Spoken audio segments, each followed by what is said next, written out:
He didn't hide. He stayed right here, watching us. It was only when I was editing this video that I realized what was in plain sight all along.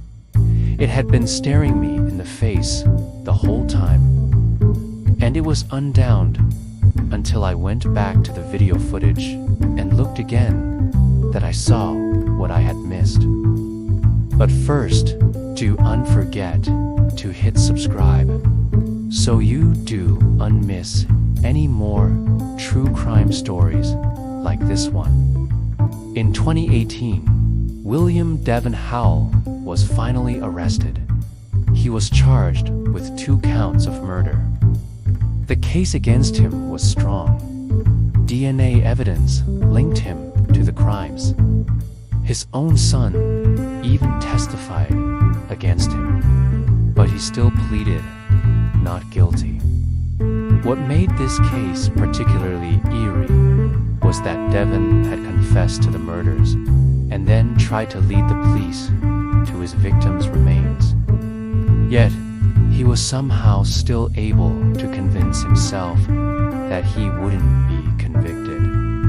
Maybe he thought that the statute of limitations had already expired, or that the evidence against him could easily be explained away.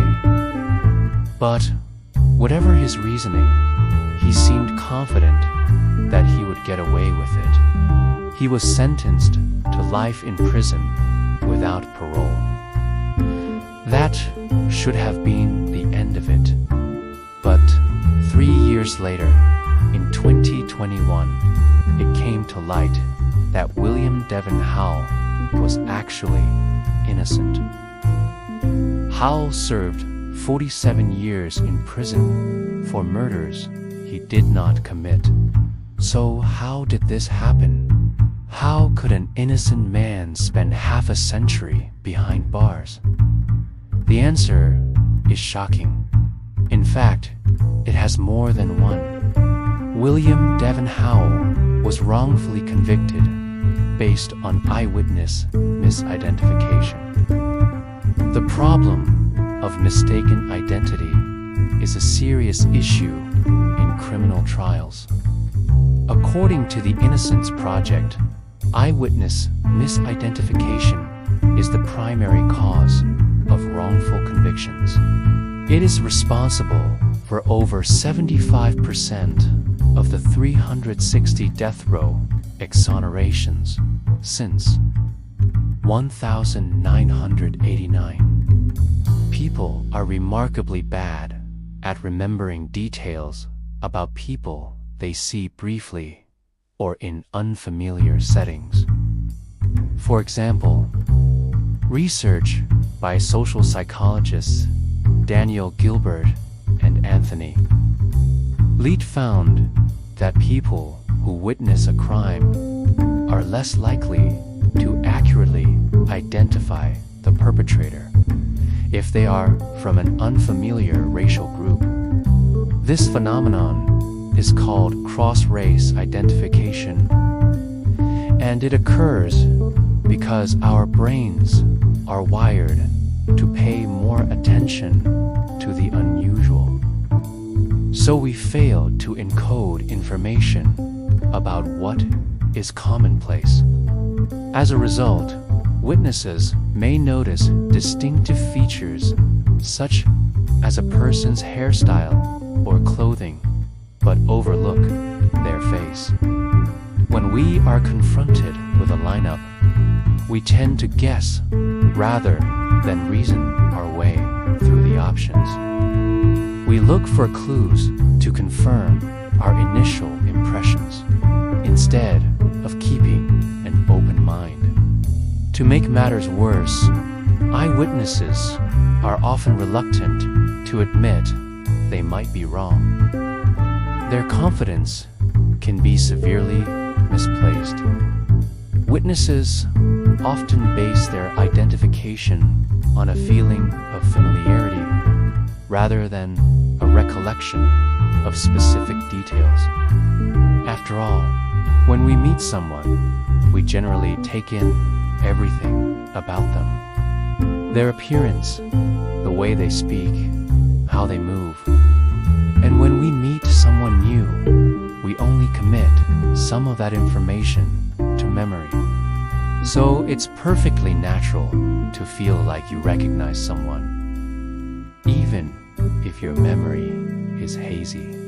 And when it comes to criminal trials, feelings of familiarity are notoriously unreliable. When people are asked to identify a criminal suspect. However, studies have found that the presence of other people in the lineup can influence witnesses' choices. In some cases, they may choose someone who resembles the perpetrator, even if that person isn't the actual criminal. This is known as the filler bias. But Devon's wrongful conviction didn't come down to just one misidentification. There was another important factor, a piece of evidence that was supposed to set him free, but it didn't. Before I explain why, let us go back to the beginning and find out how Devon became a suspect in the first place. On April 15th, 1972, Deborah Huskins was found dead in her home in Haralson County, Georgia. She had been stabbed multiple times, and her house had been ransacked. The police investigation turned up no leads. The case remained unsolved for nearly 2 decades. Then, in 1990, another woman was found dead in her home, this time in Douglas County. She had also been stabbed multiple times, and her house had been robbed. The police were finally able to link the 2 crimes together and began searching for a suspect. The break in the case came when 2 men were caught burglarizing a house in Douglasville. One of them was Billy Wayne Davis. During the burglary, the men were spotted by a police helicopter and they ran away. Davis was captured, but his accomplice got away. When the police searched Davis's car, they found 2 women's rings, which turned out to belong to Deborah Hicks.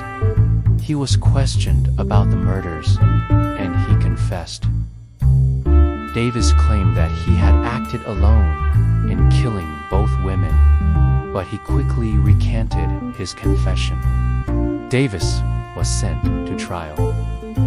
Meanwhile, the escaped accomplice remained on the run for another 6 years. He changed his name and moved to Florida.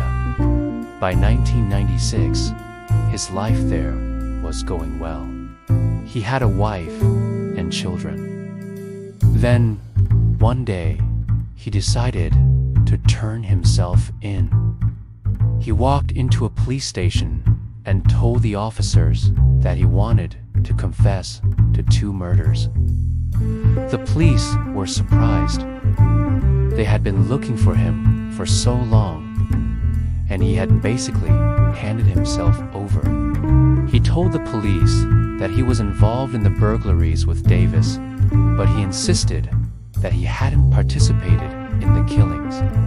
The police believed him. They released him and sent him on his way. Fast forward to 2017. By now, DNA testing had become much more accessible. The police used it to re-examine the evidence in the case. The DNA from the crime scenes didn't match Davis's. Suddenly, the police had no physical evidence linking Davis to the crimes. Even though the accomplice had confessed, Davis was able to convince the prosecutors that the accomplice had acted alone. And 25 years in prison, Davis was released. He was given a large settlement by the state, and the case was finally closed. But what happened next shocked everyone. Soon after his release, Davis called the press and gave an interview saying that he didn't kill those women. He said that the real killer is the guy that turned himself in. He named William Devon Howell, the same man who had always maintained his innocence. Howell was immediately arrested and sent to trial. He was convicted in part due to eyewitness misidentification, as I discussed earlier, and in part because of the testimony of the accomplice. The accomplice was now claiming that Howell was the killer, and that he had merely helped cover up the crime. Now, if you're wondering how the accomplice got away for so long, it's because Howell had actually gone to the police and reported his friend missing. The police searched for the accomplice for weeks before giving up, so Howell effectively covered his tracks for him. The irony is that this good deed would come back to haunt him. And now, more than 4 decades later, Devon is finally out of prison. But as you know, he's still maintaining his innocence. So what really happened here? Was Davis telling the truth? Did Howell really not kill anyone? Or was the accomplice lying to protect his friend?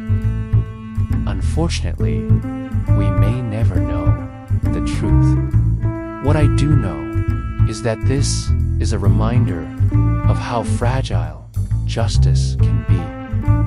It only takes one misidentification or one false confession to send an innocent person to prison for the rest of their life. So it is our responsibility to make sure that these things don't happen. If you want to learn more about Devon's case, check out the links in the description. Thanks for watching. If you liked this video, please give it a thumbs up. Take care.